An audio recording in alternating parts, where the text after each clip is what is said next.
బతుకు ఆడు ఆటలో మరణమంటే ఏమిటి? ఆటలోని అలుపు వంటి చిన్న మలుపులే జీవితాన్ని అందక జీవమెళ్ళిపోదులే,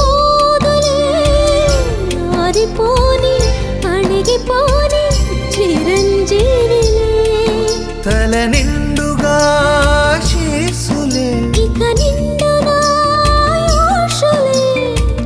యముని పాశమే బిగుసుకున్నను.